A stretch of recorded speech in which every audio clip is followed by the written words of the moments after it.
থাকা অবস্থায় মুরগি বা পশু জবাই করা যাবে কিনা? ইতিকাফ করা অবস্থায় মুরগি পশু জবাই করবেন কেন? কি দুঃখে? বাইরের লোকের টান পড়ছে? যদি আপনি মসজিদে থেকে করতে চান, করতে পারেন, হয়ে যাবে মুরগি জবাই, আপনার ইতিকাফেরও ক্ষতি হবে না যদি এরকম কোনো লোক না থাকে মুরগি জবাই করার জন্য। যদি বিকল্প থাকে তাহলে সেটা করবেন, কারণ আপনি মসজিদে থেকে বাইরে মুরগি ধরে জবাই করার তো কঠিন একটা কাজ, এত কসরত করি কেন করতে যাবেন যদি অন্য লোক থাকে? যদি না থাকে কেউ, আপনি মসজিদ থেকে যদি মুরগি জবাই করে দেন সেটা জায়েজ হতে পারে। আমার উপর যখন রোজা ফরজ হয় তখন আমার বয়স 11 বছর ছিল, আমি তখন রোজা রাখি নাই। এখন কিভাবে রোজা রাখবো?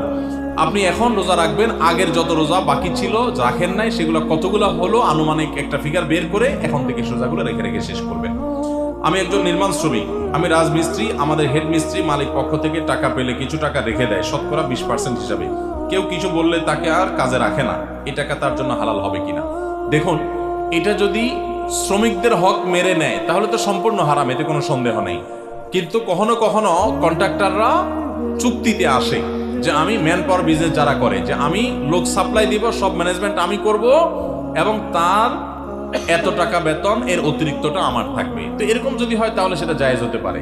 কিন্তু মিস্ত্রির সাথে, সাধারণত হেড মিস্ত্রির সাথে যারা অধীনস্থ তাদের সাথে ব্যাপারটা এরকম থাকে না নরমালি, তাহলে সেক্ষেত্রে সেটা অধিকার নষ্ট করা হবে।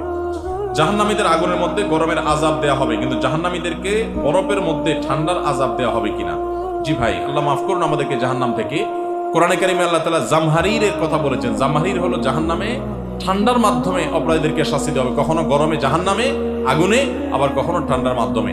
উভয়টার কথাই কোরআনে আছে, একটা হলো নার আর একটা হলো জামহারীর। আমাদের সমাজে সালামের প্রচলন খুবই কম, আংশিক। কিছু মানুষ সালাম দেয় ভুল উচ্চারণে। শুদ্ধভাবে সালাম প্রচলন বাড়াতে আমরা কি করতে পারি? শুদ্ধভাবে সালামের উচ্চারণ বাড়ানোর জন্য শুদ্ধ করে সালাম দিতে হবে, আসসালামু আলাইকুম ওয়া রাহমাতুল্লাহ। কয়দিন পর পর দেখবেন কতগুলা সেকুলার, আধা সেকুলার, নাস্তিক, আধা নাস্তিক, এগোনাস্তিক, শিকি নাস্তিক, বহু রকমের আছে। এরা কয়দিন পর পর দেখবেন আপনারা সালাম দিলে, ইনশাআল্লাহ বললে, জাযাকাল্লাহ খায়ের বললে, সুবহানাল্লাহ, মাশাআল্লাহ, আলহামদুলিল্লাহ বললে এদের গায়ে জ্বলে। তো আমি বলি এগুলা বেশি বেশি করে বলবেন। এগুলো যত বেশি করে বলবেন তত বেশি সওয়াব পাবেন, কারণ এদের গায়ে যত আগুন ধরবে আল্লাহ তত খুশি হবেন। কারণ এরা যত ইসলাম বিদ্বেষী হওয়ার কারণে তাদের যত অ্যালার্জি হবে, তত বেশি আমরা ইমানদাররা আমাদের মানসিক প্রশান্তি পাবো, যেহেতু তাদের কাছে এগুলোতে অ্যালার্জি হয় এবং সেদের শয়তান খুশি হয়। সো শয়তান বেজার হয় আমরা এগুলো বেশি বললে। অতএব শয়তানকে বেজার করাটাই আমাদের ইবাদত, এজন্য আমরা এগুলো বেশি করে বলবো ইনশাআল্লাহ। শুদ্ধ করে সালাম দেব। সালামের ক্ষেত্রে একটা বিশেষ কথা বলতে চাই। কর্পোরেট দুনিয়াতে সালামের ব্যবহার, সালামের প্রচলনটা খুব কম হয়। খুব দুঃখজনক একটা ব্যাপার।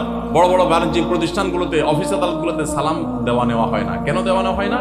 কারণ হলো সালাম দিলে মনে করে হুজুরি হুজুরি ভাব। ওই জায়গাগুলোতে আরো বেশি করে সালাম দিবেন, বেশি করে সালাম দিবেন। এটা মূর্খতা, অজ্ঞানতা। সালাম দেওয়া মানে শান্তির দোয়া করা। আমরা কোন একটা সমাজে বাস করছি যে কর্পোরেট প্রতিষ্ঠানগুলোতে সালাম দিলে মনে করা হয় মানে লোকটা বোধহয় খ্যাত কিসিমের, এরকম একটা মনে করা হয়। ওই জায়গাগুলোতে আরো বেশি করে সালাম প্রচলন করবেন ইনশাআল্লাহ।